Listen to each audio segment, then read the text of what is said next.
যানজট এড়াতে সকাল ৮টার মধ্যে এসএসসি পরীক্ষা কেন্দ্র খোলার সিদ্ধান্তে খুশি শিক্ষার্থীরা। আর অনেক অভিভাবক বলেন, নকলমুক্ত পরিবেশ নিশ্চিতে শিক্ষা মন্ত্রণালয়ে গৃহীত পদক্ষেপ ইতিবাচক। তাহসিন তারিনের প্রতিবেদন। দেশজুড়ে মঙ্গলবার সকাল ১০টা থেকে শুরু হয়েছে এবারের এসএসসি ও সমমান পরীক্ষা। ১১টি শিক্ষা বোর্ডের অধীনে এই পরীক্ষায় অংশ নিচ্ছে ১৮,৫৭,৩৪৪ জন। এর মধ্যে ছাত্র ৯,৩০,৩০৫ জন এবং ছাত্রী ৯,২৭,০৩৯ জন।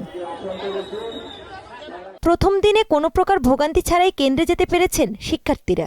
রাস্তাঘাটে এখন যানজটের সেটা ঠেকাতে হলে আমাকে একটু দেড় ঘন্টা এক ঘন্টা আগেই আসতে হবে। তো এটা খুবই ভালো সিদ্ধান্ত হয়েছে আমার মনে হয় যে 8:30 থেকে সেন্টারে ঢোকা যাবে। বাসা থেকে আসার সময় কোনো জ্যামজটের মধ্যে আমাদের পড়তে হয়নি। আমরা অনেক ফ্রি রোডের মাধ্যমে এসেছি। প্রিপারেশন ভালোই, গত 2 দিন ধরে পড়াশোনা করছি, সাদা পড়াইছে। খুলনা মহানগরী ও জেলার ৮৬টি কেন্দ্রে অনুষ্ঠিত হয় মাধ্যমিক পরীক্ষা। অংশ নিচ্ছে ২৯,৫৪৫ জন। সুষ্ঠু ও নকলমুক্ত পরিবেশ নিশ্চিতে সার্বিক প্রস্তুতি নিয়েছে শিক্ষা বোর্ড। এবার কেন্দ্রগুলোতে চালু হয়েছে সাইলেন্ট এক্সপেলের বিধান।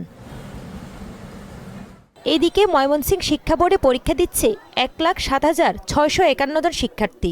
জেলা স্কুলের কেন্দ্র সচিব বলেন, প্রতিটি হলে বসানো হয়েছে সিসি ক্যামেরা। পরীক্ষার্থীদেরকে আমরা যথাসময়ে পরীক্ষা হলে প্রবেশ করতে দিয়েছি এবং কোনো রকমের ডিভাইস শিক্ষার্থীরা নিয়ে আসতে পারে না। আমরা গেটেই তাদেরকে চেক করে করেছি। এছাড়া দিনাজপুর বোর্ডের অধীনে ১,৮১,৮৫৪ জন শিক্ষার্থী অংশগ্রহণ করেছে।